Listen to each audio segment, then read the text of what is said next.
So welcome to this, the first Poetry for Social Justice event organised by the Reading Amnesty International Group as part of the wider Festival for Social Justice, where 40 local Amnesty International groups across central England came together for a festival event that ends at the end of May. Tonight's event is the end of a long journey. A poetry competition and event had been on the minds of the Reading Amnesty International Group for some time. Ahmed Mansour, an engineer, poet and father of four, and one of our prisoners of conscience because of a prisoner of conscience is anyone who is imprisoned because of their race, sexual orientation, religion or political views, who have been imprisoned or persecuted for non-violent expression of their conscientiously held beliefs. He has been imprisoned in inhumane conditions since 2018 and has been sentenced to 10 years. What makes poetry powerful, we might ask?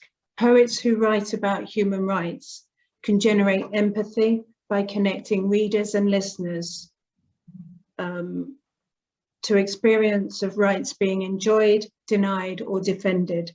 The arts create an environment of expression and empathy that other forms of communication may not.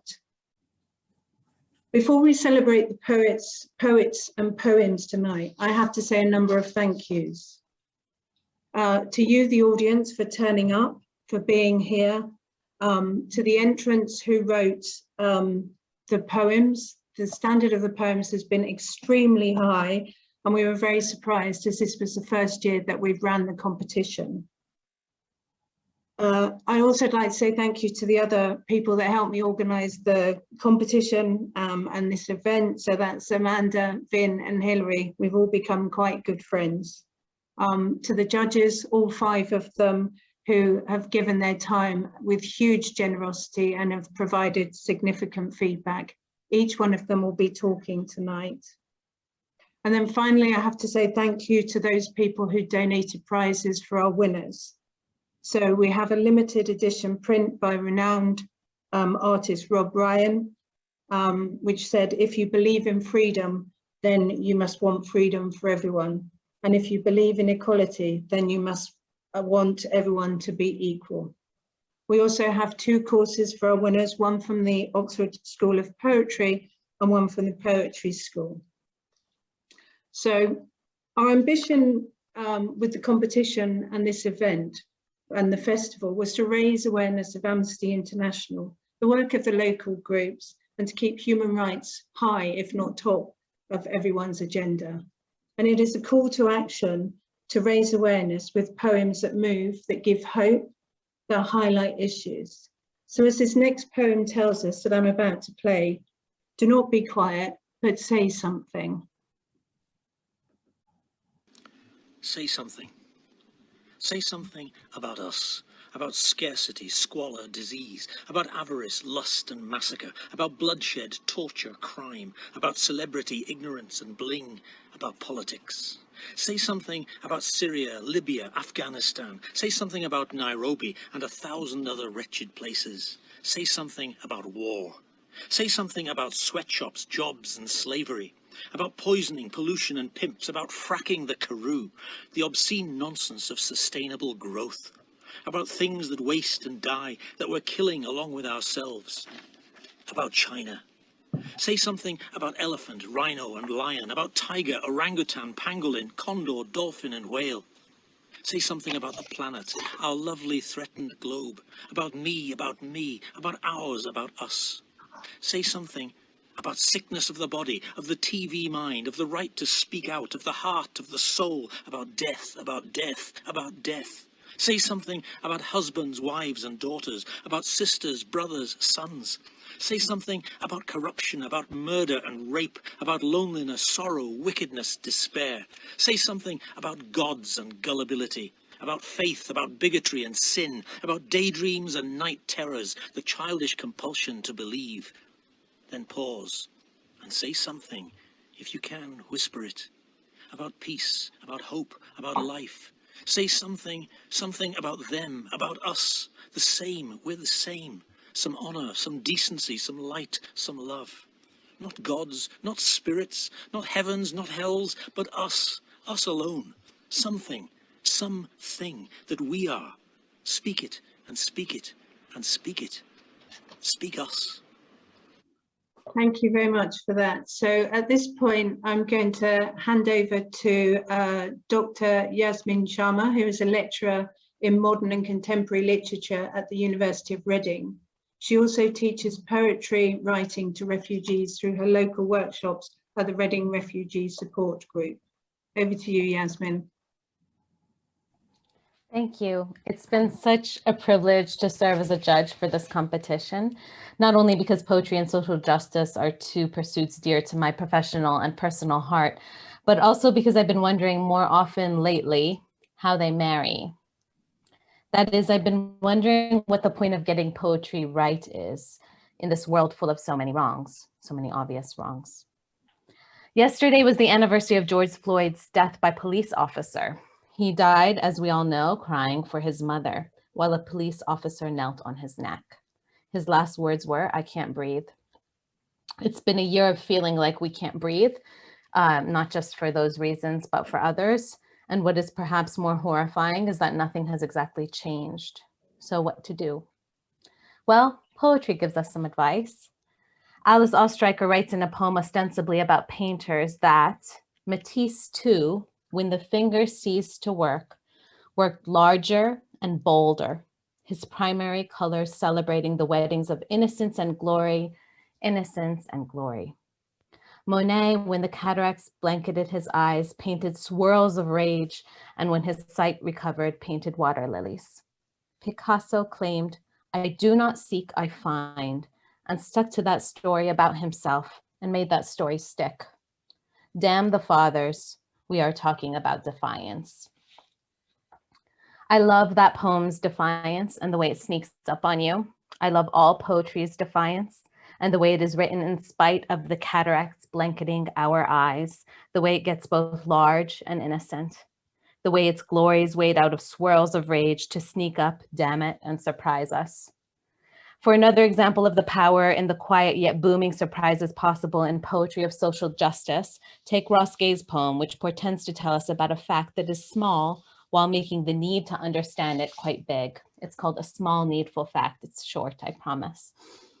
A small needful fact is that Eric Garner worked for some time for the Parks and Rec Horticulture Department, which means, perhaps, that with his very large hands, perhaps, in all likelihood, he put gently into the earth some plants which, most likely, some of them, in all likelihood, continue to grow, continue to do what plants do, like house and feed small and necessary creatures, like being pleasant to touch and smell, like converting sunlight into food, like making it easier for us to breathe. I think this poem is an excellent example of the sort of thing Seamus Heaney advocates. And I was pleased to see that one of my own favorite poems about social justice, which is too long to share, is Seamus Heaney's The Republic of the Conscience, which was actually written after the invitation from Amnesty International in 1985 to write a poem. So it coalesces here. Heaney tells us, what necessary poetry always does is to touch the base of our sympathetic nature while taking in at the same time the unsympathetic nature of the world to which that nature is constantly exposed. The form of the poem, in other words, is crucial to poetry's power to do the thing which always is and always will be to poetry's credit. The power to persuade that vulnerable part of our consciousness of its rightness in spite of the evidence of wrongness all around it. The power to remind us that we are hunters and gatherers of values, that our very solitudes and distresses are creditable, insofar as they too are in earnest of our veritable human being.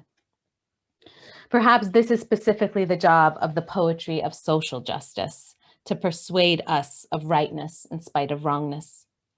The poem holds a small but needful place on the shelf of activism and, perhaps we don't call it this, but care for the world. It's been an honor to read so many poems striving to be on that shelf, and it's an honor to be here with you all today. Thank you. you, Yasmin. That was very insightful, and you covered a lot of ground in a short space of time. So thank you very much for that. We would now be handing over to Claire Dyer, although sadly she can't actually be with us in person tonight. Hello, and I'm so sorry I can't be with you this evening, but I would just like to say a huge thank you to Amnesty International for asking me to help judge the Poetry for Social Justice poetry competition. I adored every minute of it. It was humbling and awe-inspiring and wonderfully collegiate experience with my fellow judges. And I'd just like to say congratulations to all those who've been placed or had highly commended prizes awarded. I would like to read 3 poems for you this evening from my latest Two Rivers Press collection. It's called Yield, and the book charts my journey as a mother as my son transitions to being my daughter. I would say I have my daughter's permission to refer to her by her old name, status, gender and pronoun. And the book is organised around 3 definitions of the verb to yield. So there is to bring forth, to give in, and to gain something valuable. And I'd like to read, my first poem is called The Label Maker, and it is to do with how we in society like to label people, and we shouldn't need to have to. The Label Maker. The label maker has small hands, can stitch hummingbird quick, favours wearing bright colours, lime, cerise, aquamarine. He carries a pop-up house in a velveteen bag, is bald, shameless, has obsidian eyes. See him wait outside M&S for the man to sit, bend his head. See the coins, the wire-haired dog. See the label maker's cotton of heron wing grey. His label says, homeless. See him follow a woman to a hotel door. Watch as she checks in. He leans against a wall, stitches her faithless in silver thread. See him at the chemist's with fabric on his lap, as the boy who once was loved swallows methadone, hands back the plastic cup. The world now is hopeless. See him later in your kitchen. See your child. On the table is a form for something ordinary. See him make ready when they falter at the gender box. See the sun glint on his needle and his small hands. See your honeycomb heart shatter, fall.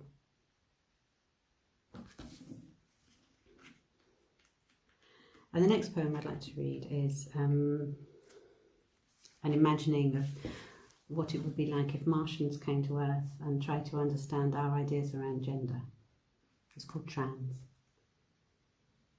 Transport is this, a way of travel or the travel to rapture. Translation is this, our talk so they understand it. The handbook tells us our journey will be fast and long, the stars far flung. We will scatter them as we pass, not stop to hear them scream. On landing we will learn gravity, yearn for home, look for pairings, the rare birds, white, mysterious, majestic, which mate for life. Look for strange, the rare boys and girls who shapeshift and move on. The handbook has no drawings of this. Transition is this, the shapeshift and move on.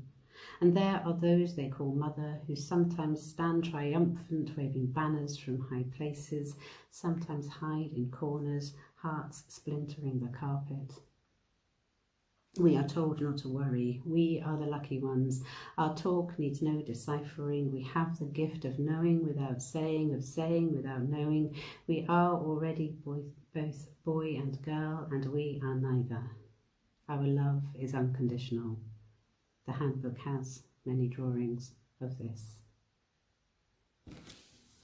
And then finally, I like to read one called Doing Cartwheels at the Ritz, which actually happened. I was at the Ritz and a girl did cartwheels. I'll leave you to imagine for yourself whether the end of the poem actually happens or not. Doing cartwheels at the Ritz. Walk in like you own the place, I said, and leaving the low hum of Piccadilly behind us, we did, and sat in chairs like thrones, ordered wine which came in glasses as wide as our cupped hands. As we drank, we laughed, the carousel of baby grand and waiting staff nodding small and tight to one another as they passed by.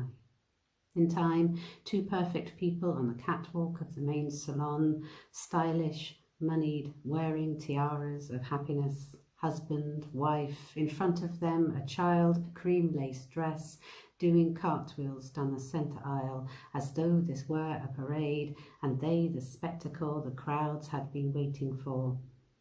We smiled, our years together, bursting through the mirrored walls in licks of magenta flame, cinematic and extravagant. We saw your birth, first words and steps, the skim of stones on a turquoise sea, your awkward boyhood years. Come, I said, let's do the same. And putting down our drinks we did, through the onlookers, through the music, the towers of flowers or the chandelier light of that particular wondrous night. You and I did cartwheels at the Ritz, setting free the inner girl in both of us. Thank you.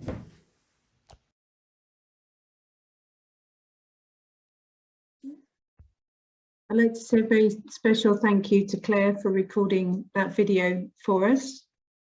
We have arrived at the point in the evening where Claire was going to introduce and talk about the winning poets. And I've just seen Stunning Poems, Claire, come through on the chat, and I think that's definitely the case. So at this point, I will be handing over to Hilary, I believe, who's going to take us through some of the feedback from the judges on the young adults poems, and then the winners of the 16 to 17-year-old group will then read their poems for us. Hilary, are you? I am ready to go. Excellent. Yeah. Yes, I have got the delightful task of introducing the winners of the 16 to 17 years youth competition. So I'd like to say thank you to every single one of you who entered. In the words of the judges, we've been humbled by the quality of all your efforts and by the courage of all your voices. As well as our 3 winning poems, the judging panel selected 6 that they felt were outstanding and that they highly commended. The panel wrote, "The poems in the highly commended list tell us that we have to listen to the young. They have very real things to say, and it's their world in the end." They noted the impressive range of topics covered, the laser vision, the language and form being used to maximum effect to reflect anger, injustice and power. All of the highly commended poems were close contenders for the top 3 choices. And these poems were, in alphabetical order, Backwards by Charlie Bolden. Charlie, are you there? Can you give us a wave if you are? Crisis is the key word, and also When Will My Body Be Mine? And these were both by Maddie Dowling. Hello, is Maddie there? Congratulations. And the next one is Runaway Train by Olivia Griffith. Hello, Olivia. And we have These Are the Children by Amelia Petto. I can't see if you're all there, but hello if you are. And I know that the next one is Will They Touch This by Praniti Giuliani, and I'm sure I saw you there, Praniti. So well done, and congratulations to all 6 of you. So coming to our 3 winning entries, our 3 winning poems. I'm starting with 3rd place. In 3rd place is Charis Willis with her poem, It's Not Right. The judges commented that this poem is thematically brave, riveting, daring. It demonstrates the power of the poetic voice with an honesty and youth that dares to take up the space of the poem with authority and strength. Charis told me she likes writing poems, especially to tell of her own and others' experiences. She's a Christian and was thinking about the persecution of Christians when she wrote this. She said, "It is a reminder that those suffering for their faith are not forgotten." And that writing her poem was a little thing I could do to help. Well, Charis, I think it's a big thing, and we'd love to hear you read your poem now. It's not right. Dark of the night in a quiet home, doors locked, blinds closed, 3 of us huddled, crammed around candles, no brighter than a whisper of light. 3 of us huddled, hurried and hushed, no louder than a whisper of wind. Dark of the night in a child's room, eyes open, mind confused. Whose are those voices talking full of fear, no further than the kitchen door? Whose are those voices speaking of a loving God, no crazier than the man imprisoned? Bright in the day at the local school, answers slip, suspicions rise. I don't understand the questions they ask, no clearer than the ominous fog. I don't understand the teacher's contempt, no colder than a devouring flame. Bright in the day in the town square, soldiers march, people cry. It's not right how they make the children watch, no fairer than the rules that we're made to bow to. It's not right how their bullets pierce us, no sooner than the general's shouting command. It's not right how my last living thought before I reach the steps of death's door is how many more need to die before the world answers our cry. Thank you. Thank you very much. And a big clap to Charis. That was lovely. Well done. So I'm moving on to 2nd place. In 2nd place, second to read her poem is Evie Berkeley with her poem Mankind. And about this, the judges said, this poem manages to combine in its images a variety of significant reverberations and different issues, utilizing repetition as a tool of rearrangement.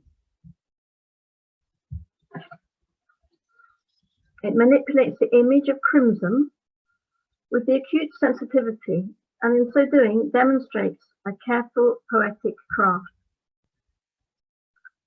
Evie likes to write many things, short stories as well as poems. She believes it is everyone's duty to try to get involved in human rights issues.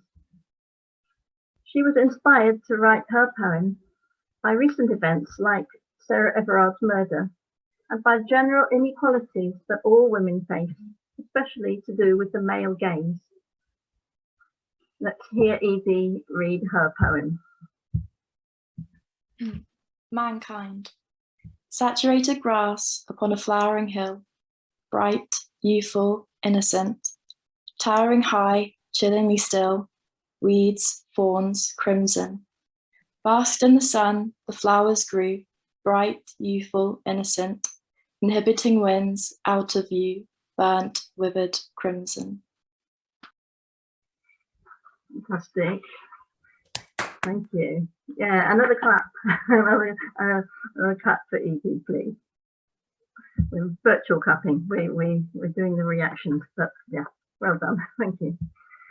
So now we're moving on to our winning poem, and our winning poem is in the youth 16 to 17 years category. It is a redacted account by Nizara Ziauddin.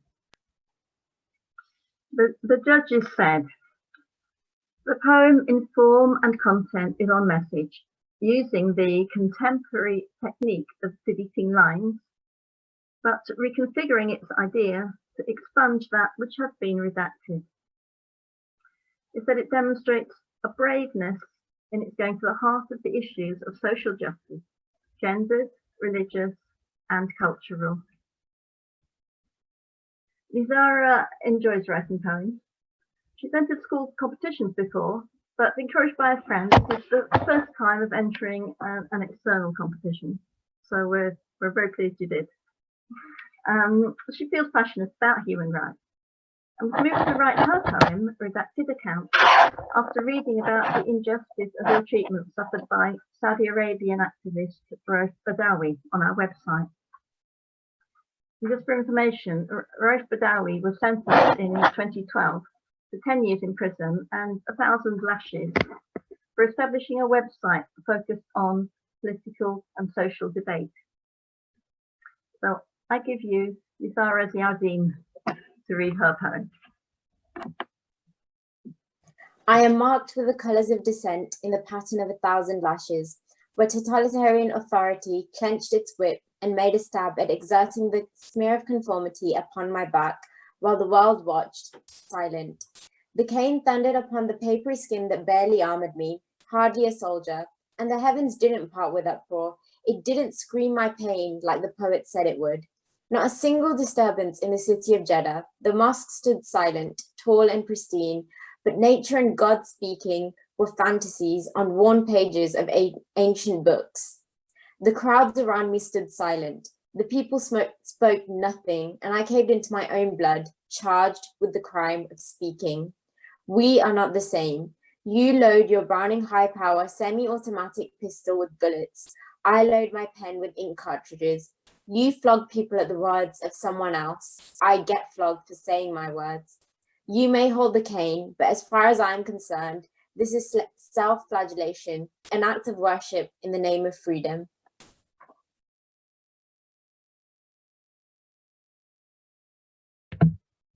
That was brilliant. Thank you so much. Yeah, I'm sure I can see all the reactions coming in there. Well done. Big clap for everyone. So thank you. I'm going back to Ruth now, I believe. Yeah, thanks, Hilary. I must admit those poems from the young adults are absolutely incredible. I'm so inspired, and that they came and they spoke and they did this and they crafted those words is pretty amazing in my book. We're now handing over to Desiree, who is an award-winning spoken word artist. I'm very excited about this because I've heard very good things about you, Desiree. Writer and facilitator based in London and Slough. So please feel free to unmute yourself and go ahead. Excellent. Hiya, I'm actually in Slough at the moment. I'm volunteering at the vaccination centre, which is why my video is on and off. It was an absolute honour to judge these poems. Thank you so much for entrusting me with them. Reading them all was delightful. As somebody who has a background in both performance and page, it was just so wonderful to hear. Also, it's very wonderful to hear the poems come to life outside of that. So thank you. I'm going to be performing two pieces for you today. So usually, sometimes I get a bit nervous. I have, believe it or not, even though because my chosen career, I get a bit nervous. So I'd like to start with a joke. Obviously, I'm going to do it at home, but I'd like to start with a joke, if that's okay. Yeah, is that right? Perfect. So a girl walks into a bar and says, ouch, because it's a bar. No? Okay. So what about a woman walks into a poetry night and she screams, "See, safe places are only safe when the monsters show their face," and it's funny. How the same men protesting hashtag all men are trash and now pulling their friends out of black bin bags, and it's funny. How sexism can still prevail even where liberals dwell, and it's funny. How often we confuse the word enlightenment with entitlement.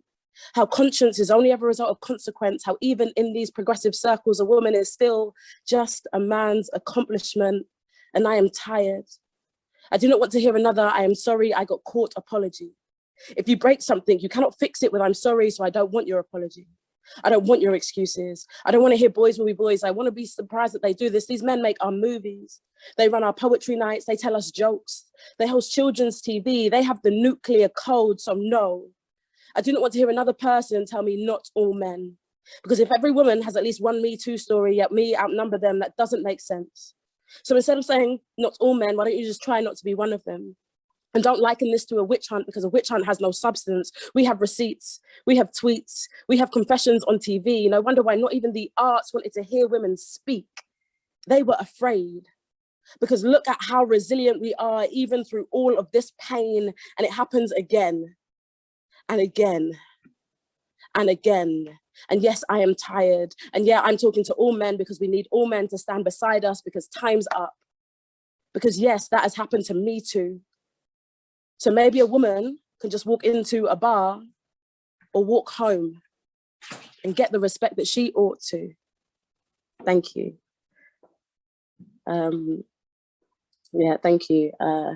That one, I suppose what is quite sad about both of the poems that I'm going to be performing today is that they, even irrespective of when they were written, they always still hold so much weight and so much value. And I want there to be a time where I have to stop performing them, because that's not an issue anymore. And I hope that day comes soon.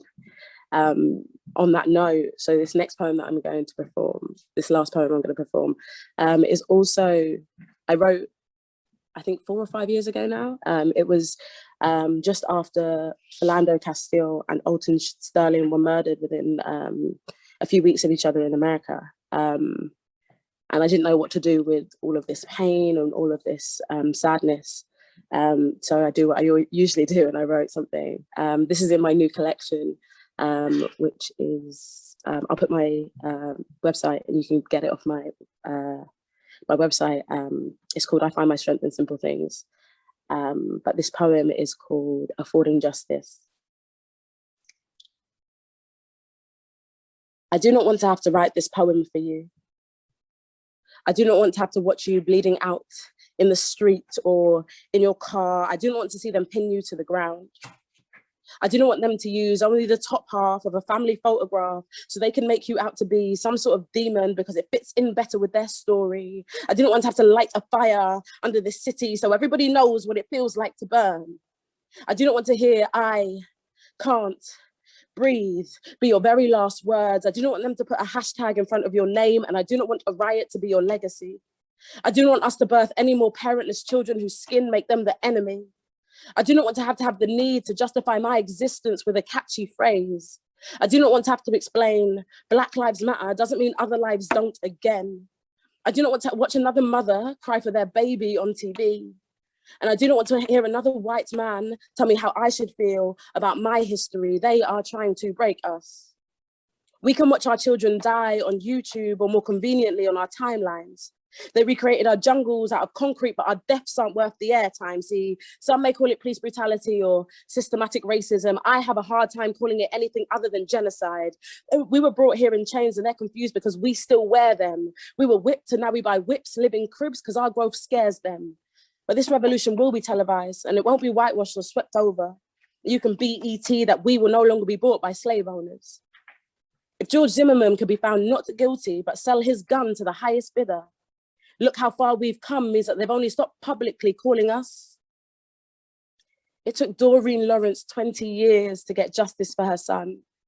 And Sarah Reid was found dead in her police cell, but look how far we've come. If Malcolm and Martin were around today, would their words still survive? See, we don't just have trigger fingers, we have Twitter fingers out here penetrating lies, perpetuating lies. We have become assistants in our own demise, and I do not want to have to write this poem again. I do not want us to have to bury any more of our women and men, and I do not want to be seen as a victim. But I refuse to be a victim of this system. You cannot cage a person, degrade them, and then still demand their respect and patience. This movement is a product of frustration and age-old racism. We are not looking for special treatment. We just want to be a part of a system that isn't corrupted in lands where our ancestors built the wealth. When will we be able to afford justice? Thank you. Thank you so much for having me. Somebody's already put my website in the chat, so you can find out what else I'm doing there and follow me and read my newsletters and stuff. But this has been such an honor. Thank you so much to the Poetry for Justice and Amnesty International in Reading for having me. This has been wonderful. Thank you so much, Desiree. That was very, at the beginning, I talked about the power of poetry.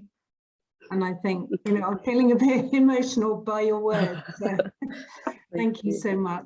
So yeah, it's been great. And I've put your website there, and feel free to put other stuff in the chat as we go along. It's brilliant. Thank you.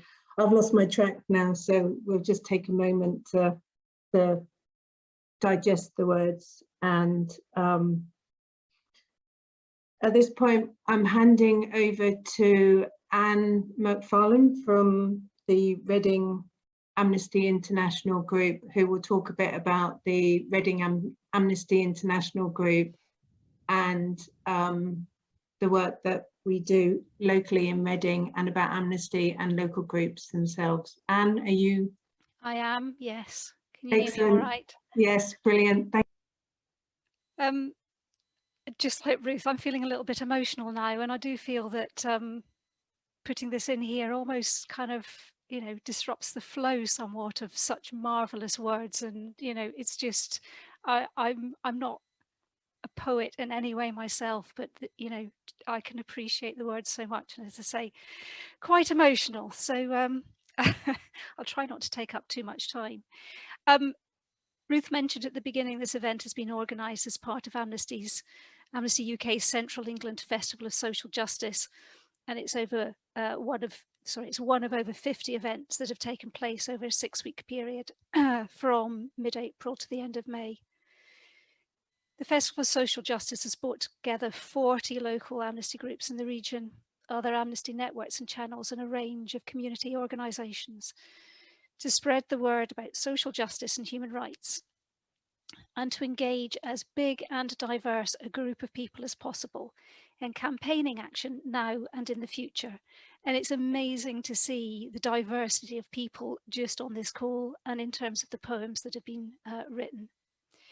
One of the aims of the festival was to provide opportunities for learning, fun, participation and activism. Whoever you are and wherever you are, you can be and you are a human rights defender. The events over the festival have covered topics such as refugees, trade, modern slavery, Palestine and Chile, and just this evening, you know, the topics that we've already covered are equally diverse. The festival has had music, videos, films, photographs, presentations, discussions and poetry. Quite a lot of poetry, actually. This is not the only poetry event, and it just goes to show how important poetry is as part of medium of expression and education for human rights. And only earlier this week I was listening to poetry in terms of supporting and engendering peace, both in war zones and, interestingly, also in schools. So that was quite interesting. So I hope you've all enjoyed being part of this event, continue to enjoy being part of this event. And inevitably, I'd like to take the opportunity to encourage you to continue to be part of the Amnesty movement of human rights defenders. Amnesty is a global organisation of some 10 million ordinary people standing up for humanity and human rights. Amnesty International has a strong reputation for its research and its rigour. This means that the campaigns that we take part in are supported by robust data. and by a confidence that the actions taken are focused to have the most impact. And just as importantly, it won't put individuals at further harm. We know our actions work. The responses of those people and organisations that have seen positive change are a testament to that. But as Desiree said in her poem, the change can be slow, and it only comes through patience, determination, and people power. That's you and that's me. There are many ways that you can get involved. And of course, I'm very keen to encourage you to join the Reading group. But I know that many of you aren't based in Reading. Nonetheless, I'm sure you can find a group near you to join if you just go to the Amnesty webpage and search for local groups. There are over 280 groups across the UK, and that includes school and university groups too. Each group is run by volunteers, and we carry out a range of different activities, from campaigning, lobbying our MPs, organising events and stalls, and raising money. The Reading group is particularly active on human rights in Southeast Asia and in Cuba, as well as the Stop the Death Penalty campaign.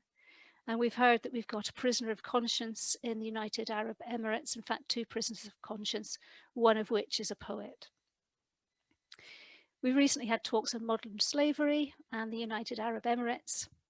And as well as this poetry competition, we have a human rights trail around Reading and Caversham. So if you're in town this weekend, see if you can find at least one of our posters, if not all 12 of them. We're going to have a stall at Reading's Waterfest in a couple of weeks' time. And we've been known, outside of COVID restrictions, to have music events, quizzes, barn dances, and sponsored walks. So there's lots of things and lots of different ways that people can get involved. If that all sounds a little bit too heavy for you, too much effort, you can possibly join our mailing list and get a monthly update on campaign actions, or join our Facebook group, or follow us on Twitter. And we'll put some of these things in the chat. We regularly post electronic actions that you can take part in on both Facebook and on Twitter. So finally, I'm going to stop there so that we can get back to the poetry. I just want to say a big, huge, massive thank you to everybody for educating me, allowing me to be part of this, but particularly to the judges, those people who put poems into the competition, and to Ruth, Hilary, Amanda and Vin, who have done an absolutely magnificent job in organising this. So thank you very much. Thank you, Anne. And I would say, I think, as you said, there's plenty of ways for people to become involved in the, in championing human rights. You don't necessarily have to do all of them, but just do some of them. As we say, doing nothing is probably, in my mind, the worst crime anyone can make. So at this point, we are about to hand over to Kathy Teifler, who was the winner of the Reading Poetry Slam in April. And I will leave Kathy, assuming she's online. There's so many people, I can't necessarily see everyone, but Kathy, if you would like to unmute yourself and talk about your poems, which I believe you're going to, there's 2 of them, and tell us the motivation that led you to write them. Okay, good evening, everybody. And greetings from Reading Poetry Slam. Yes, we had our slam online in April with the subject of social justice and human rights. And I've got 2 poems on that subject. Just before I do my poems, just a little bit about Reading Poetry Slam, which is based in Reading. And in usual times, we meet on the first Sunday of every month at Global Cafe, London Street, Reading. But for the last over a year, we've been meeting on Zoom. You can see the Dreading Poetry Slam page on Facebook for details, and it's Reading with a D in the front, Dreading. Poetry Slam is a friendly competition of performance poetry featuring many different styles of poetry. We welcome poets, audience, and we pick judges at random from the audience, so you can even come along and be a judge. If you want to take part, the only rules are that the poems must be your own work and less than 3 minutes long. So just write it, join us, step up to the microphone, and off you go. Amnesty International campaigns against the use of the death penalty worldwide, and one of the countries where it is used a lot is in the United States of America. My 2 poems are on this subject and looking at the outcome for 2 individuals in the United States. In September 2011, Troy Davis was executed in Georgia after a long campaign trying to prove his innocence. And this is the poem that I wrote at the time. Old-fashioned justice. Years ago at school, you got the cane. You were there, you looked guilty, so you were to blame. You still don't know what was your crime, just in the wrong place at the wrong time. You knew you were innocent, you tried to protest. 'Twas no good. You still got 6 of the best, but you can laugh about it now. Today in Georgia, they put a man to death. For 20 years with dignity, he did protest. He said he was innocent of the capital crime. He'd been in the wrong place at the wrong time. All around the world, millions did shout, "Stop this execution, there is too much doubt." He will never laugh again. State murderers believed they had right on their side, ignored all the protest. They said that he lied. Is this justice in the land of the free? We are all Troy Davis. Any one of us could be damned in the wrong place at the wrong time, convicted and punished for a capital crime, a crime that we know that we did not do, unable to convince that what we say is true. Across the abyss of execution, all words are lost. There is no return, just tears and anger and no resolution, and the slow fuse of injustice continues to burn. Many people remain on death row for decades and they die in custody. Very occasionally, there is a different outcome. On Easter Day in 2015, I was listening to the World Service early in the morning, and it carried the news that Anthony Ray Hinton had been released from jail after 30 years on death row in Alabama. He was innocent. His book, The Sun Does Shine, is well worth reading. And at the end, there are 26 pages of 3 columns of all naming all the prisoners on death row in the USA in 2018. It is estimated that 1 in 10 of these prisoners are innocent. This is my poem for Anthony Ray Hinton. Resurrection, Easter 2015.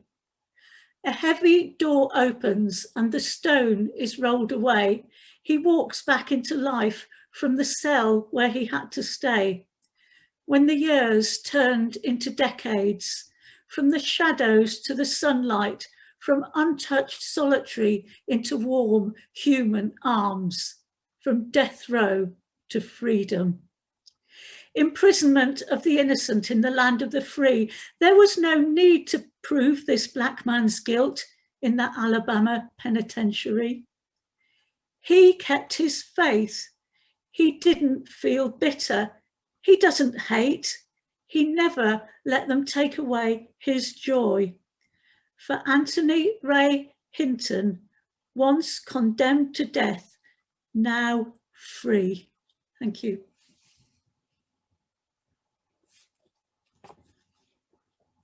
Well, Kathy, again, very moving, but one very sad and moving and one with hope, although obvious serious injustice. I mean, I can't imagine, I really can't imagine how anybody can get through that. But thank you very much for reading your poems and for being so active. At this point, we're going to hand over to Peter Robinson, who is one of our, another one of our judges, our 5 judges, who gave up his time so gratefully to judge the poems. He's a professor at University of Reading. He's poetry editor for Two Rivers Press. He's also been awarded the Cheltenham Prize, the John Florio Prize, and 2 Poetry Book Society recommendations for collections of his poetries and translations. So very esteemed poet. So is Peter ready to unmute his mic and read his poems? I am, yes, if you'd like to share them with the people here.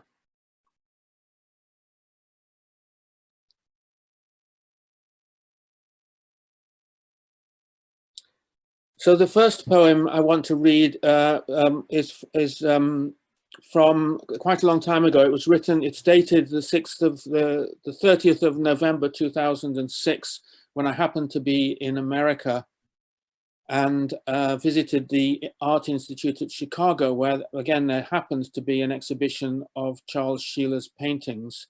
And this poem is a little response to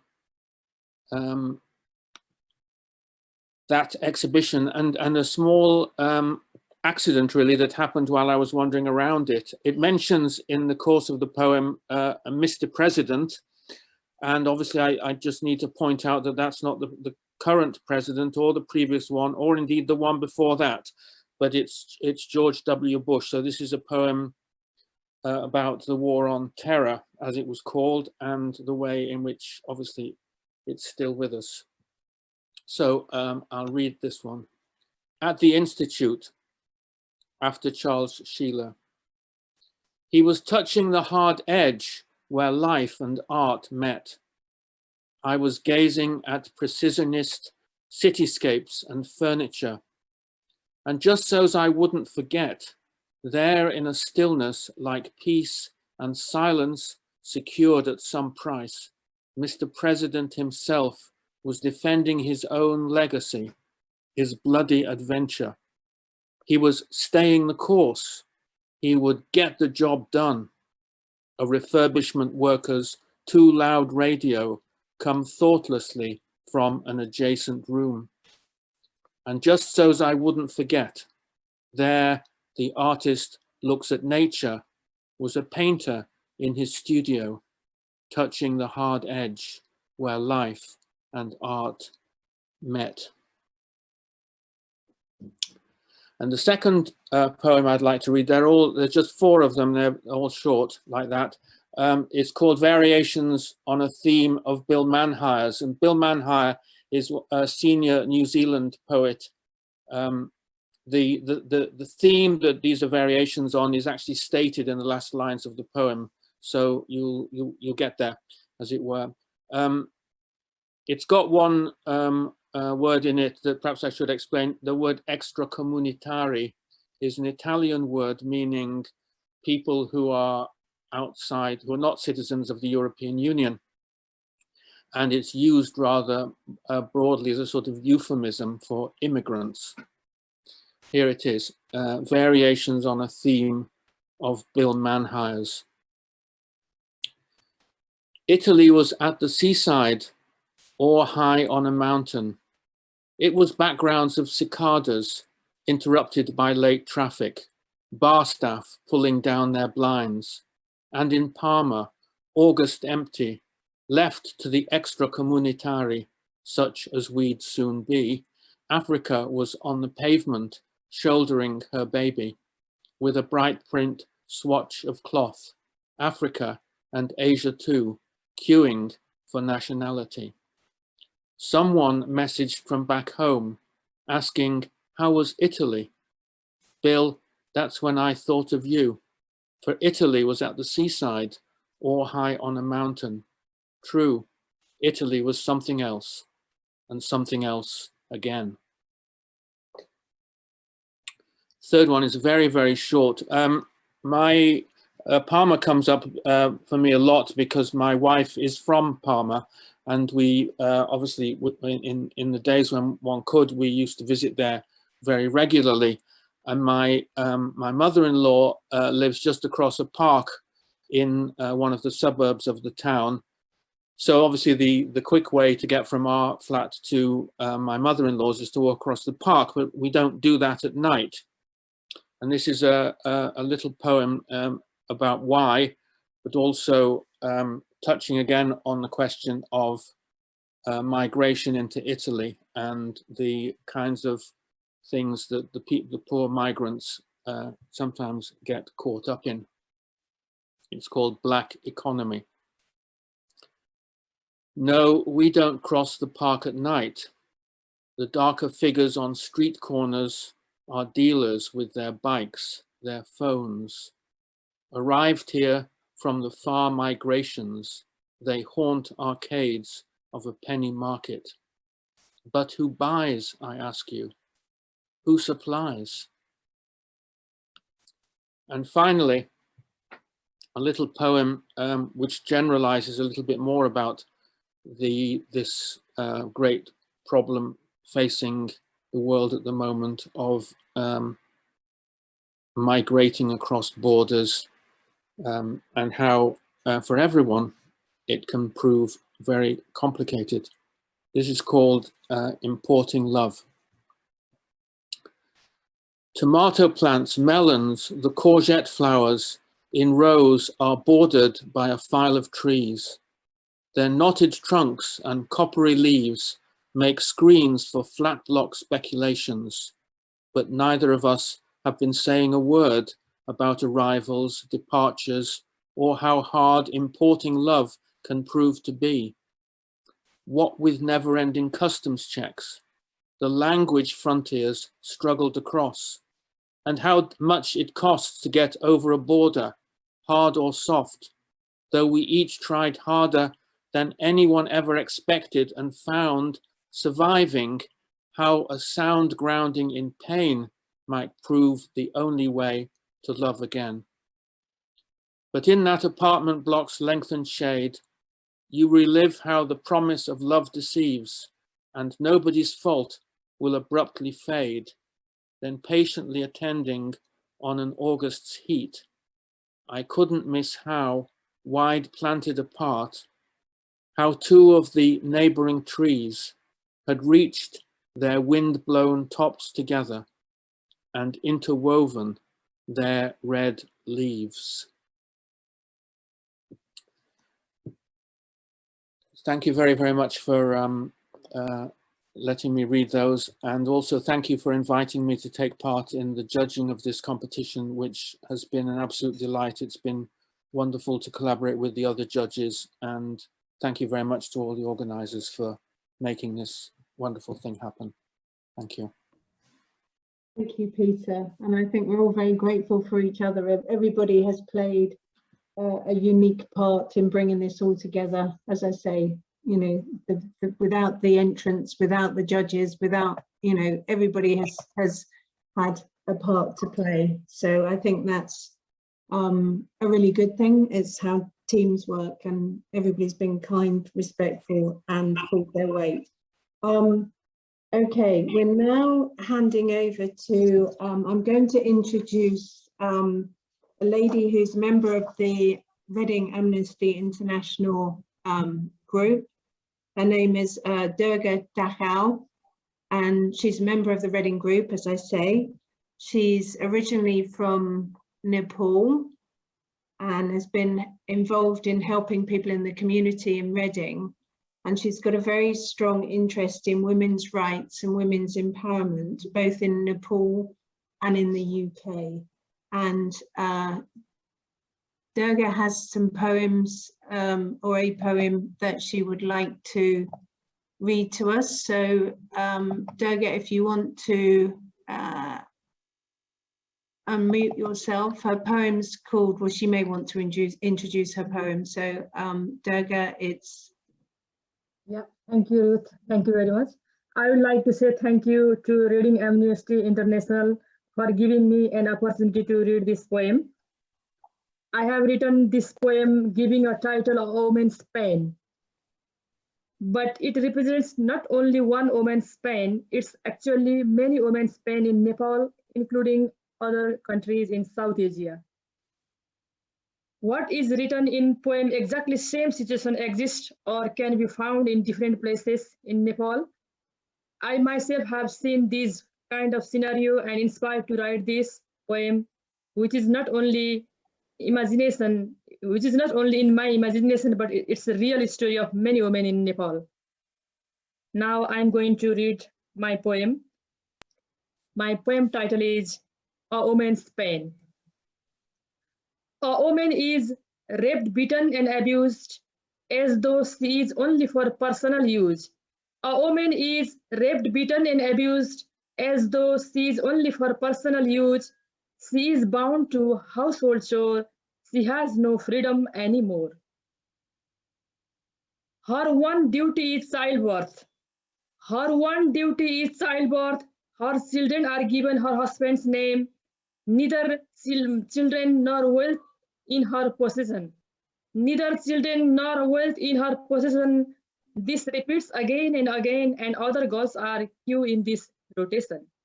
This repeats again and again, and other girls queue in this rotation. Neither father, brother, or husband. Neither father, brother, or husband, nor the society and the government. Neither father, brother, or husband, nor the society and the government acknowledge her significant role. They only keep her under their control. No law or order is strong. No law or order is strong. They all try to prove her wrong. Her voice is never heard. She cannot step forward alone. Days, months, and years are spent. Days, months, and years are spent. A woman is always dependent. Society pushes her to the back, labeling her biological weak. She always makes her a sacrifice. She always makes a sacrifice. She has no life and no price. She is bound all day and night. She spends her life having to fight. Bearing all kind of sadness and sorrows. Bearing all kind of sadness and sorrows. There is no certainty for tomorrow. Her beautiful life is passing in vain. A woman is surviving in deep pain. A woman is surviving in a deep pain. Thank you very much. Thank you, Durga. And I think that is very moving and very, it resonates with me as a woman, I guess. So I imagine it resonates with a lot of other people on the call. So thank you very much. Thank you for sharing that with us.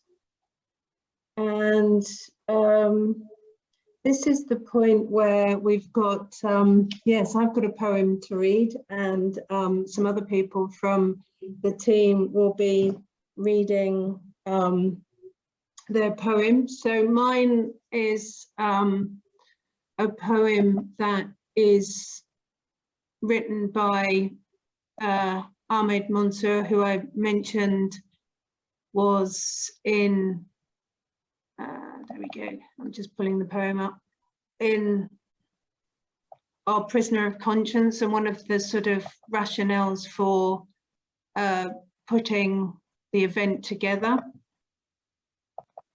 And yeah, right, okay, I'll do it with me. Here we go. So Ahmed Mansour is called Final Choice.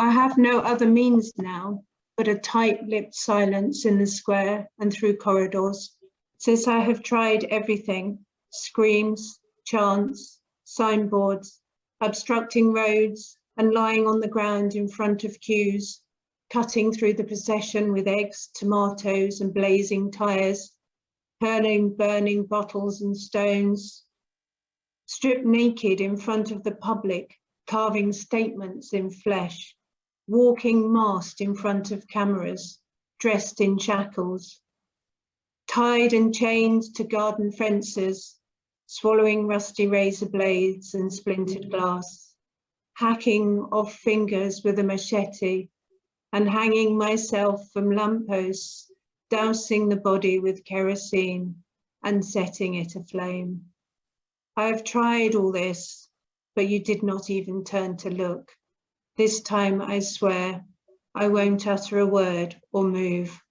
I will stay the way I am until you turn to look or until I am petrified. So, hello everyone. I'm the Cuba country coordinator for Amnesty UK, and I'd like to read a poem by Pablo Pacheco Avila, who is a Cuban journalist who was imprisoned in 2003 in a severe crackdown on the dissident movement in Cuba. He was an Amnesty prisoner of conscience, and he served 7 years of a 20-year sentence. He was exiled to Spain with his wife and young son, and he now lives in America. He visited the UK in 2011, staying at my house, and was able to meet and thank many Amnesty members who had worked for his freedom, including the Reading Group. Pablo says he's not a poet, but he did write poems in prison, like this one that I'm going to read for you. And I hope you don't mind, but I'm going to read it in Spanish first because it sounds so much better than my translation. So you just have to bear with me. I don't know if anybody understands Spanish, but anyway. Thank you. So in Spanish first then. Las estrellas me ayudan. Las estrellas son mi extraña compañía en estos días de cautiverio. No me rindo, no cedo, y mis verdugos se asustan. Hoy tengo una carta tuya y la leo con esmero. También ellas son fiel ayuda en cada noche de silencio. Los marineros se ubican por las estrellas y las adoro porque cuando lo deseo están de mi lado. Ahora veo tu imagen en la brisa del invierno. Me río esta noche y aunque me rinda el sueño, tengo las estrellas. Now in English. The stars help me. The stars are my strange companions in these days of captivity. I do not surrender, I do not yield, and my jailers are fearful. Today I have a letter from you, and I read it so carefully. Your letters too are my steadfast help in each night of silence. Sailors find their way by the stars, which I adore, for whenever I wish, they are by my side. Now I see your face in winter's breeze. I laugh to myself, it's night time, and though sleep overcomes me, I have the stars. Thank you. Thank you, Sue. Apologies, I didn't have your poem up ready. There we go, but it's very moving, and I guess it demonstrates that people in times of stress maybe take to expressing themselves through poetry. Could I just add that when Pablo came to the UK, he said over and over and over again how grateful he was to Amnesty and to people who wrote letters and supported him, and that he felt that Amnesty had saved his life, and he couldn't tell us enough how important the letters were, how it made people, you know, prisoners feel as though they weren't alone. It gave them hope, and yeah, it was an extremely moving experience meeting him. It was fantastic. Thank you. I think now it's Amanda. Are you reading a poem? Yes, I am. Hello. Hello, everyone. My name is Amanda, and I do South Asia actions and volunteering with Amnesty International Reading. And fittingly, I have chosen the poet Rabindranath Tagore, who is a poet from Calcutta, India. He became the first non-European to win the Nobel Peace Prize in Literature for a series of poems that was published in his book. And from time to time, he participated in the Indian nationalist movement, and apparently Gandhi was one of his devoted friends. So the poem is called Freedom, and it represents his view of gaining freedom and independence from colonialism, obviously especially English control over India. And it's about freedom from fear and oppression, and he wishes the country to be free of burden of the years it has been oppressed for. So here's the poem. Freedom from fear is the freedom I claim for you, my motherland. Freedom from the burden of the ages, bending your head, breaking your back, blinding your eyes to the beckoning call of the future. Freedom from the shackles of slumber wherewith you fasten yourself in night stillness, mistrusting the star that speaks of truth's adventurous paths. Freedom from the anarchy of destiny, whose sails are weakly yielded to the blind uncertain winds, and the helm to a hand over rigid and cold as death. Freedom from the insult of dwelling in a puppet's world, where movements are started through brainless wires, repeated through mindless habits, where figures wait with patience and obedience for the master of show to be stirred into mimicry of life. Yeah, I think hopefully that should be good. Thank you, Amanda, and thank you for, I don't think you actually said that you were part of the organising group for the whole event. So thank you, and yeah, we won't make it a how great we are. Vin, did I'm you? here. Yeah, okay. I'm yeah. here and I've got poems. Excellent, and you've got the hat on. I've got the hat on. I've got the hat. Yes. First of all, I just want to say thank you, to everyone who's participated, and especially to you, Ruth, as well, for spending 2 hours of your evening emceeing for us tonight and putting this all together.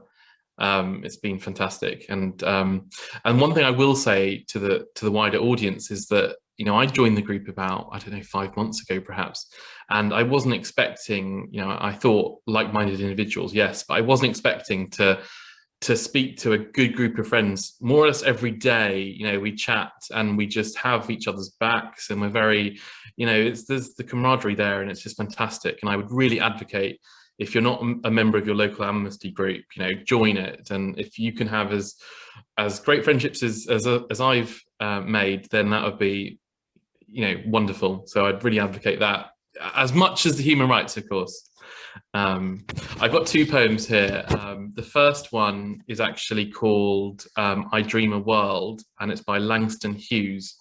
So Hughes describes an ideal world where men don't harm others, irrespective of race and colour, and there's equal opportunity for all. Langston was an American novelist, playwright, and poet. I dream a world where man, I dream a world where man, no other man will scorn, where love will bless the earth and peace its paths adorn. I dream a world where all will know sweet freedom's way, where greed no longer saps the soul, nor avarice blights our day. A world I dream where black or white, whatever race you be, will share the bounties of the earth, and every man is free, where wretchedness will hang its head, and joy, like a pearl, attends the needs of all mankind. Of such I dream my world. I just found that really powerful. And I learned a new word, which is avarice, which is extreme greed for wealth or material gain. And then the final poem is a quick one by Nikita Gill, from her book called While Embers, which is poems of reflection, fire, and beauty. It's a collection of poetry about feminism, trauma, survival, and empowerment. So this is called Fire by Nikita Gill. Remember what you must do when they undervalue you, when they think your softness is your weakness, when they treat your kindness like it is their advantage. You awaken every dragon, every wolf, every monster that sleeps inside you, and you remind them what hell looks like when it wears the skin of a gentle human. I just, again, found that really powerful. So that's my two. Thank you. Thank you, Vin. I'm learning so much about poetry because this has been an adventure for me, because I'm probably on the numbers spectrum rather than the word spectrum. So this is a learning experience for me. So at this point, I'll be handing over to Ian McKenzie, who has been a member of Amnesty International for 4 years, it says here. He's been an English teacher for a very long time. I won't give away how long. He might want to do that himself.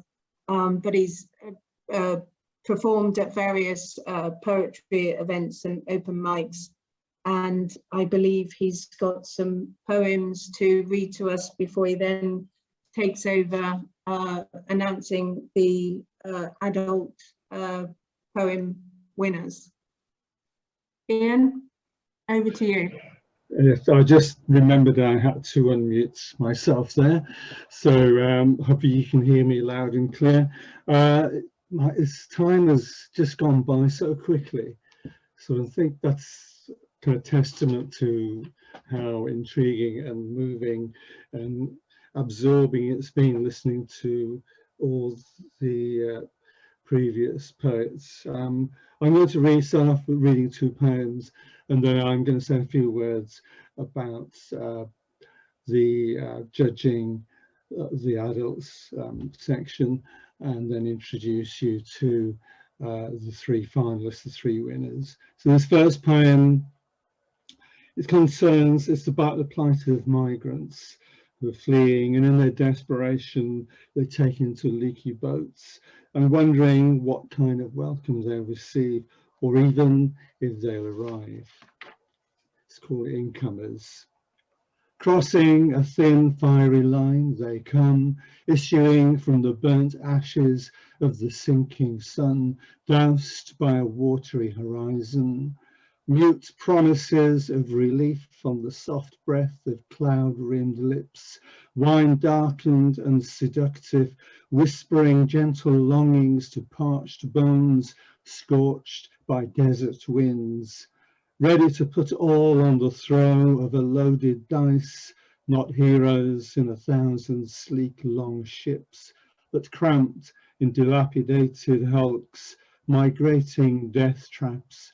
A surge of fleeing human misery, they wade or stagger through welcoming surf, not for plunder, not for retribution nor conquest. They wield no shining bronze accoutrements or weapons, no invading warriors, only the ragged remnants of dazed survivors. Their hopes more tenuous than the taut wedge between sea and sky. So there they lie in supplication, seeking no hostages, no spoils of war to carry home victorious, only a beseeching hand held out in hopes of a courteous welcome. So thank you. And the second poem is one that I wrote last year. I was thinking about all the sort of like comments and things about cancel culture and what exactly it meant. And I thought, well, there are some there who's with their comments on wokeness would have you believe that being awake is a bad thing, that they're somehow being cancelled as they simultaneously broadcast from the pulpit of Fox News or some other privileged platform. And I wrote this poem not long after the killing of George Floyd, who I remember somebody mentioned that it's the anniversary. if one can use that term in such a circumstance. And in it, I tried to give a more honest perspective on what being cancelled really means. And I hope you forgive me. I couldn't do this without stepping outside of myself and adopting another viewpoint, as if, if I was either George Floyd or somebody who had suffered the same kind of fate. So it's cancel culture. Further reflections. Please, I can't breathe. Can you kindly take your knee, take it from off my neck? What right do you think you have to choke the life out of me? Please, I can't breathe. How many times do I have to say it? You are hurting me. It seems many lifetimes ago, way back in the blank pages of history, the pages they did not want you to see. They covered it up, swept it under the rug, buried beneath the dust of their distorted mythologies. People like me were not meant to be seen, not seen as human beings with the same equal human rights, to be treated with respect, just plain and simple common decency. So I ask you, please, I can't breathe. You have stolen my dignity and thrown it to the dogs to chew over and spit it out again. 8 minutes and 46 seconds. It seems like a lifetime ago now. Watch the video. You will clearly see as the seconds turn into minutes, into years, into decades.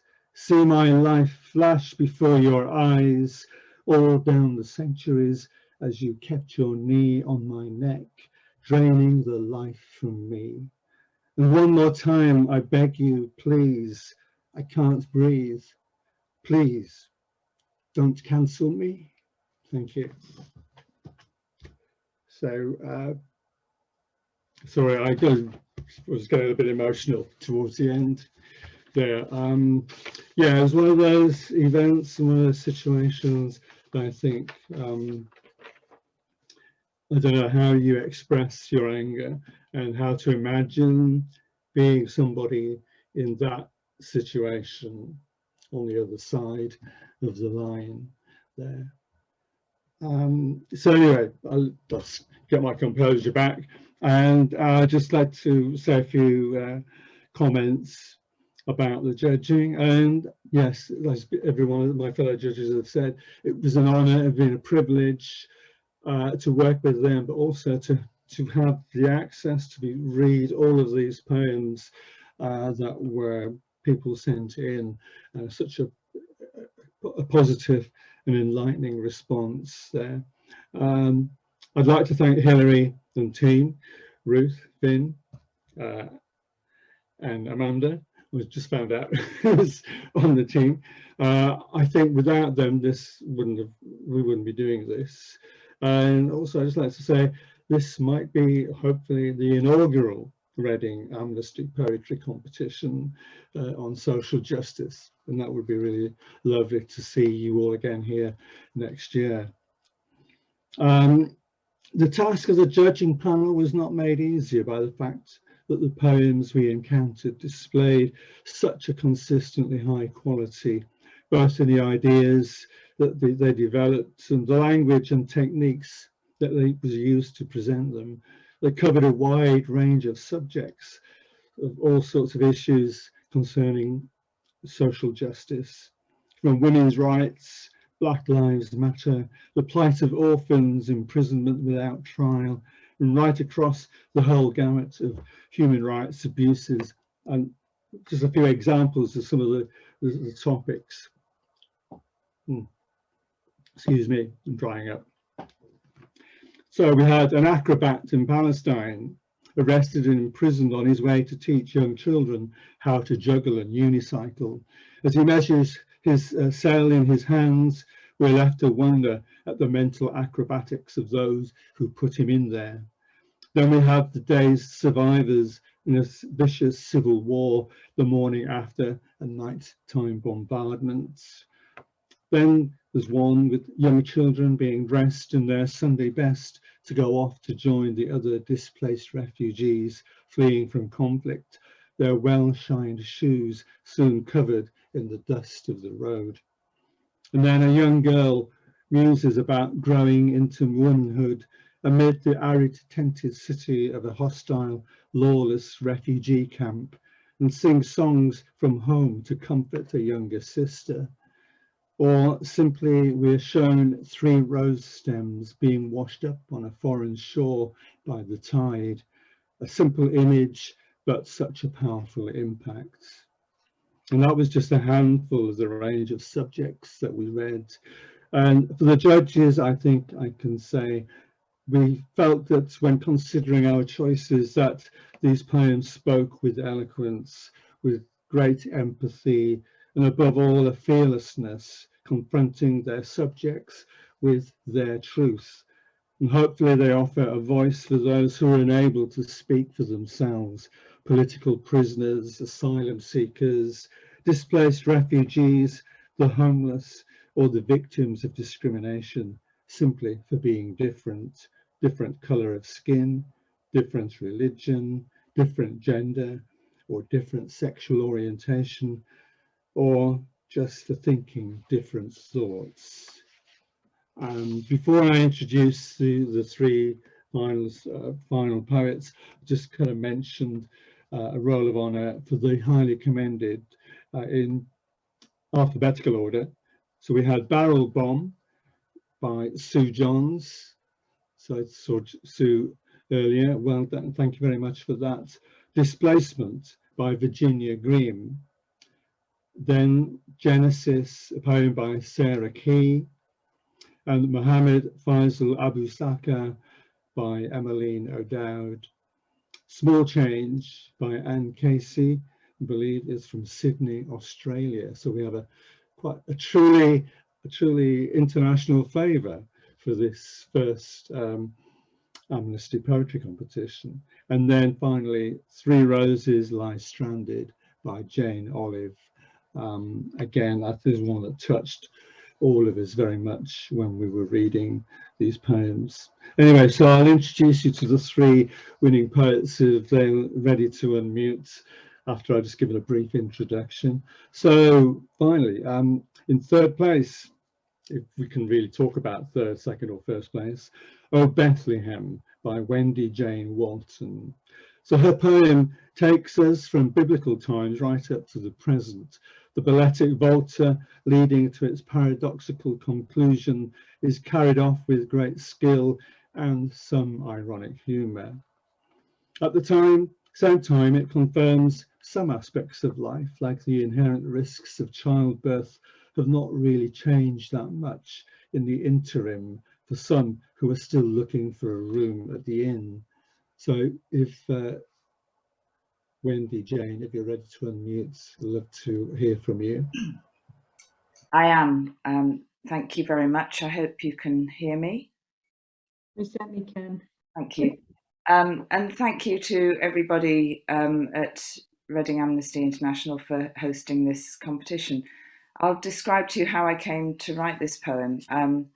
In late 2019, 2 friends of mine, a couple of doctors, both GPs, went to Palestine on a cycle tour, which was organised by an organisation called Medical Aid to Palestine, specifically to look at the difficulties that the Palestinians have in accessing medical care, but the plight in general. And when they came back, they gave a talk, an illustrated talk, describing the difficulties that they'd encountered and how dreadful the situation was for women there. It was near Christmas 2019, and I was just very conscious when they were talking about the settlements near Bethlehem and how if a woman's caught on the wrong side of the wall, she can really end up in a very difficult situation. And it generated this poem. And I shared it with the friends who had inspired it. And then sometime early this year, Quentin sent me a link saying, why don't you send your Bethlehem poem into this competition? I wouldn't have known about it. So I owe it entirely to somebody else. So Quentin and Kath Shaw. This is to thank them. O Bethlehem. Near Bethlehem, a woman's time has come. The pains of labour, wave on rolling wave, an urgency that brooks no sympathy from checkpoint guards. 2 hours or more to wait, the brute humiliation and the search, and not to count when all the counting's done. Deprived, despised, denied her right to birth in cleanliness and calm, held captive there by Israel's concrete wall, permitting her no dignity at all in which to bear her son, no midwife's care, no room at the inn. Today, to stay in Bethlehem, a guest can book a room that proudly boasts the worst view in the world, a slice of hell, brainchild of Banksy, the walled-off hotel. A commentary in situ lends a hand. If you're not completely baffled, you don't understand. Thank you. And thank you, Wendy. That's a beautiful poem there. And I really loved the quite sort of contradictory sort of conclusion. It made you really think there. So our second place poem was Beachcombing from by Lizzie Lister. This poem deals with the pervasive topic of migration and the displacement of people escaping wars and social injustice. It powerfully evokes a sense of loss and pathos. It uses mundane, everyday objects to highlight excuse me, what is actually missing, and begs the question, where are the bodies? So, Lizzie, if you please step up. Thank you very much, and thank you to all the organisers of this poetry competition. It's been actually great to have a place to send this poem. This poem's actually a small excerpt from a much longer poetry sequence on migration. It came about from helping at a local refugee aid charity called Open Hearts, Open Borders, for which I volunteer at on a very casual basis. The charity leaders, Faraday Fernside and Hannah Dunn, are amazing women, and they set up the charity to send aid where it was needed and also help with repatriation. And we were filling lorries with food and clothes and sending them to Syria, Calais and Greece, yet it seemed to me that the actual numbers of repatriated immigrants was only a trickle. I was also growing increasingly horrified by tales of the treatment of people seeking asylum in the UK and the increase in open racism generally. When we've travelled by train from Cornwall to countries like Turkey and Morocco, we've been treated with such generosity by people who have very little. It struck me that we in the UK are enormously privileged, and privilege often seems to erode humanity and build barriers to compassion. So I hope that by writing a poetry sequence, I'd have a means of communicating this concern to a wider audience and inspire compassion in those who'd lost sight of the bigger picture. I also wanted to make sure anything I wrote was in some way rooted in my own experiences as a privileged outsider. So this poem, Beachcombing, is in 2 parts with a coda and came about in 2 ways. The central section was inspired by regular sea swimming. And as a sea swimmer, you're very aware of the power of the sea, how quickly its moods can change, how as you get further from shore, the water gets darker and more menacing, and how the creatures are larger, and how quickly the weather on any day can change from calm to turbulent, and what it must be like on a boat trying to cross the channel. The outer segments are inspired by a regular habit of beachcombing, and for years I've picked litter off the beach, and often there's an enigma in the things you find: scraps of clothing, shoes, toothbrushes, and unidentifiable bits of plastic and rubber. And last spring, my family and I had gone for a low tide scramble over rocks to an inaccessible cove, which was strewn with bright orange and blue debris, which we concluded was probably the remnants of a dinghy. And so it struck me that that was our connection between those persecuted brave people who make that terrifying journey across the Channel to a completely uncertain future, and our own privileged Cornish lives. So this is my poem. Beachcombing. Sometimes the shipwrecks bring bounty. We head down to the shore, gather pine boards from the Kadima to build our sheds. Lego, pink bleach bottles, toothbrushes, Zippo lighters, we collect them all. Sometimes among the stinking soup of Bladerack is a scrap store flotilla, fluorescent jigsaws of torn orange jackets, black nylon straps, buckles, plastic whistles, ragged strips of rubber like peeled blue skin. 2. The sea is calm. In the open expanse above us, COVID has unpicked vapour trail threads, leaving only a single Caesar scar across the clean blue belly of sky. To the east, moth holes in grey cashmere clouds reveal altocumulus stretch marks on watery cobalt. Time paddles slowly. Storms come unannounced as advancing embrace of damson bruises the sky. Chrome beams from velvet shadows floodlight our craft. As cumulonimbus spill their load, a sabre of metal light strikes raindrops with prisms, sourly sweet against a growling discontent of swelling water. 3. When you know the tides, you know where the bodies will come. Occasionally their shoes come first, white trainers bobbing on surf like baby gulls, laces tangled, tongues hanging out, gritty with sand. Thank you. Yes, thank you, Lizzie. That I think we were all very touched and moved there when we were reading these and judging. So finally, we come to the winner, and it's 6 Ways to Evade Censorship by David Hale. And obviously, freedom of speech, censorship, being silenced is one of the main issues I think that Amnesty is concerned with, and giving a voice to those prisoners of conscience and political prisoners.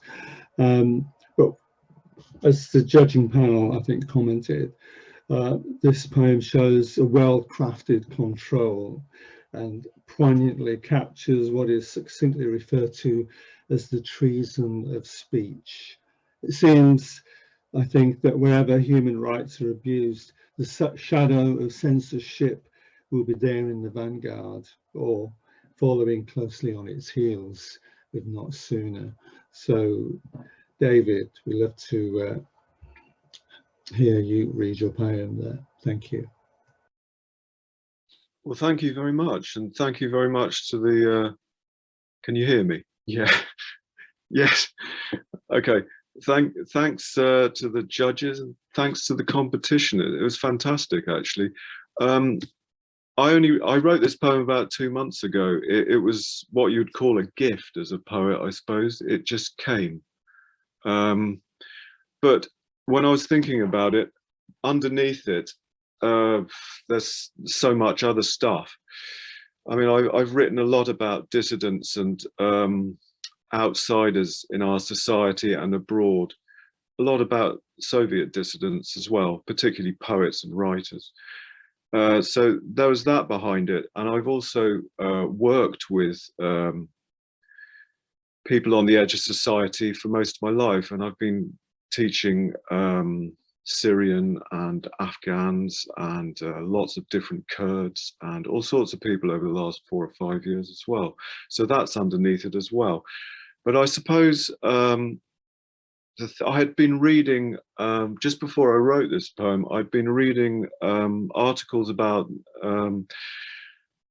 Nadezhda Mandelstam, who was Osip Mandelstam's wife, and Osip Mandelstam, the famous Soviet poet who died on his way to a labor camp in 1938. And also about the Iranian poet Simim Behar, I've got to get her name right, Simim Behar Bahani, I hope I've said it right, who was an amazing poet activist in Iran. She died not that long ago. She was called the Lioness of Iran, and was troubled a lot by the secret police and the authorities. And I started reading other articles about a lot of, well, Iraqi poets who had been disappeared. So I ended up writing this, and this poem in my head was set actually in Tehran, but I decided not to specify, because this poem could be about someone in Saudi, it could be some, you know, Palestine, it could be in Syria, it could be in so many different places. The last thing that came, I'd just like to say, the last thing that came was actually the title. I couldn't think of a title for this wretched poem. And then that title sort of pulled it all together. So I'll just read it then.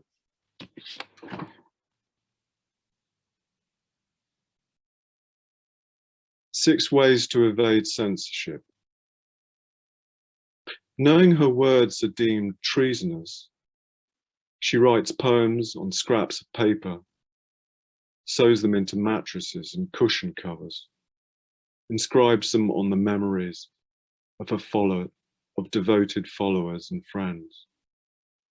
Fearing phone taps, black cars outside her apartment, that the next imprisonment might be her last, she takes to writing on the face of the breeze, on the surface of the water, onto slips of paper which she wraps around the legs of doves and casts them up into the hot night sky.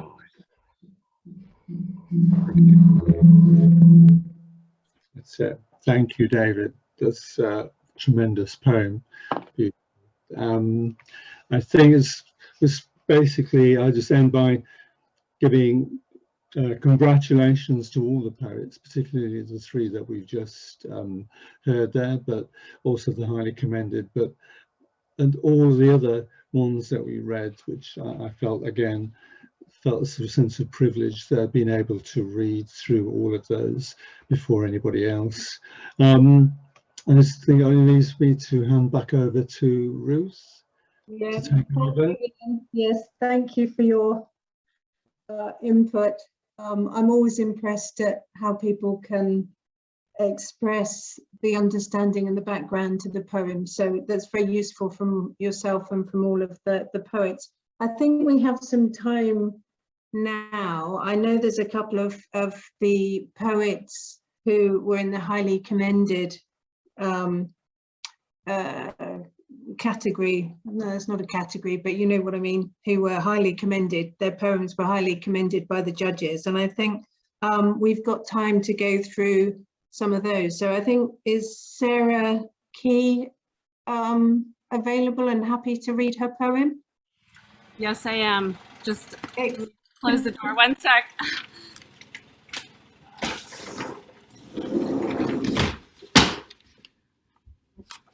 Thank you, and thank you so much for this program. I'm really moved by all the poems today. Can everyone hear me okay?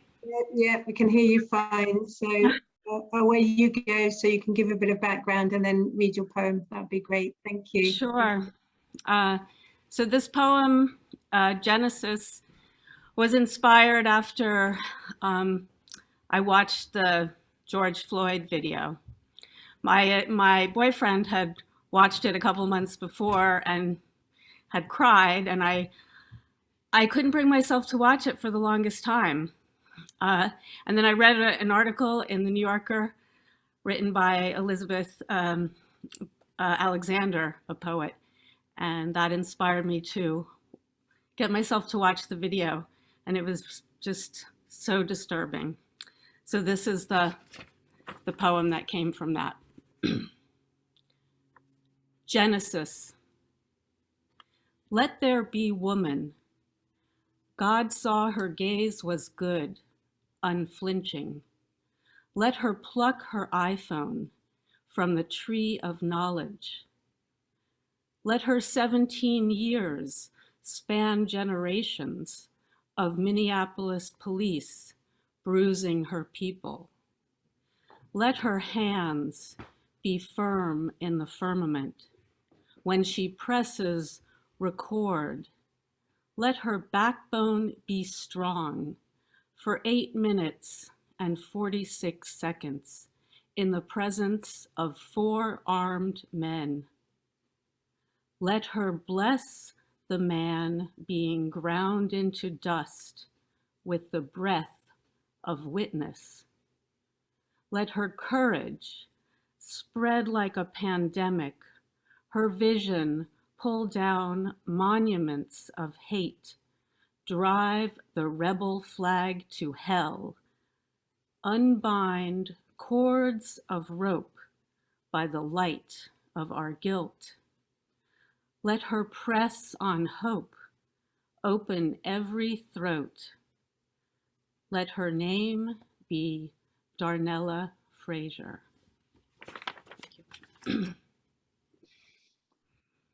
Thank you very much. It's very moving. I'm glad we got to hear it and everybody else got to hear it. Thank you.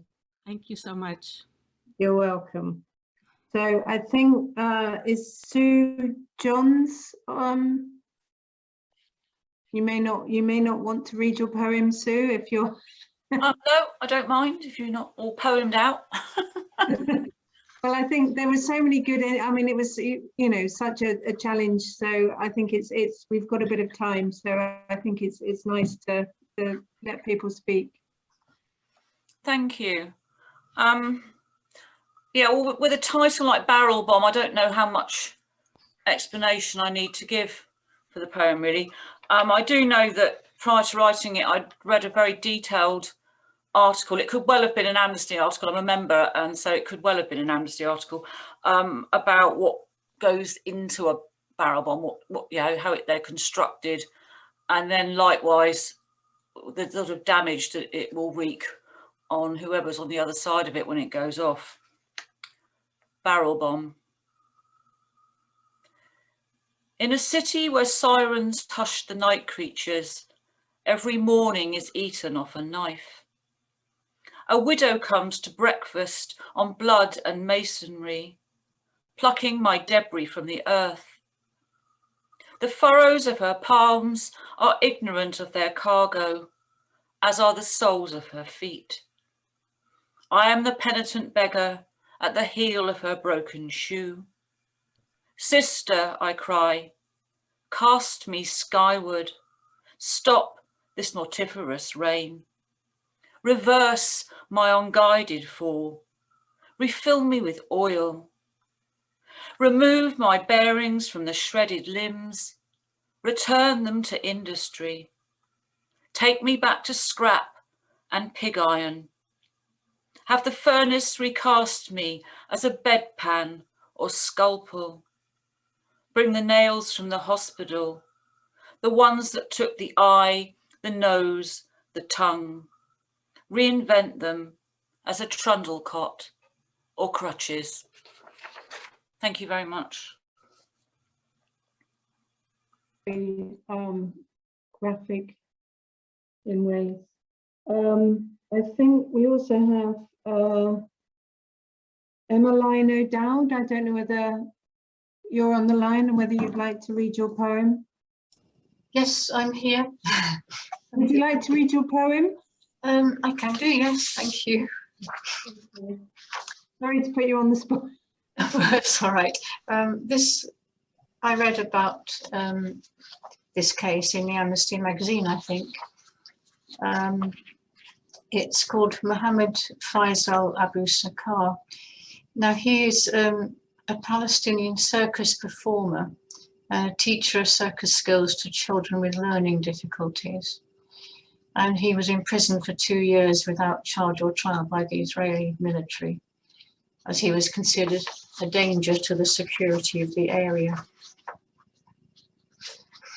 Mohammed Faisal Abu Sakar has nothing else to juggle, so keeps in practice with rolled up socks, paces out his cell on his hands, thinks of his parents whose house he left at the usual time, of his class of special children and how they'd have enjoyed the unicycle. He's good at Diabolo and roller bowler, can keep 5 plates at a time spinning on sticks. But that's no match for the mental acrobatics that hold him here. Do they think the stilt men will come striding over the razor wire to open the gates for the ruthless red noses? He walks each day's tightrope, hoping there will be no animal acts.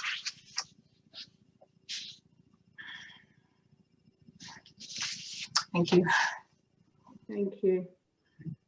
I guess we're sort of at the end of the evening, more or less. There's one more thank you that I've got to say, and I need to do this because the Reading Refugee Support Group we're going to have an event this evening, and they kindly moved it, as you will see, to Thursday the 3rd of June, so do take a look at that. It's Fragments, an evening of theatre film in celebration of Sanctuary. So we're very grateful that they shifted the event, and I would definitely encourage you to support that. And then I think the next thing, we've all been on mute and we've all been very good. So I think if people want to take themselves off mute and actually make some loud clapping noises for everybody who's taken part, and I think it would be great.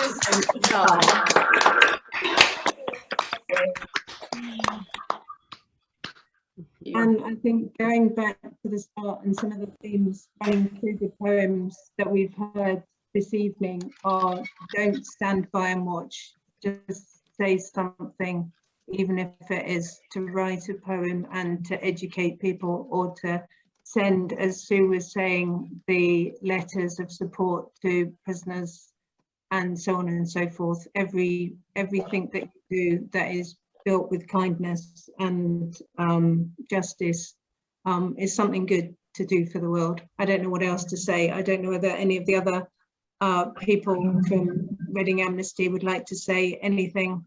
Yeah, thank you so much for everyone who participated in the poetry competition, who wrote in their entries, and everyone who joined today.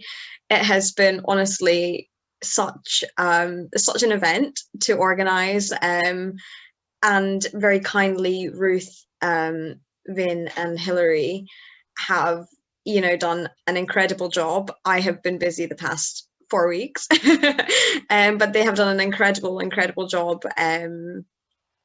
And yeah, it's been wonderful. It's been wonderful to grow in our friendship, and also to raise awareness of social justice as a kind of collaborative team. And the poems have been really inspiring. Everyone's been really engaged and polite. So I think it's went really well. So thank you everyone for your input and your time, as always, very much appreciated. Okay, right. Well, I hate saying goodbye, and it's even worse when you have to say goodbye on Zoom. So I think we can just say good night, have a lovely rest of the evening. Think about your actions going forward if you can make any, and until next year, I guess, as Ian was saying, maybe this was the first of many to come. So thank you again. Thank you for the entries. Thank you for being here, and let's make the world a better place in tiny steps as best as we can. And hopefully, I don't know whether Desra is still here, but hopefully she will get to the space, or the world will get to the place where we don't need to keep fighting and you know, that would be a great thing. Thank you. And I'm going to turn my camera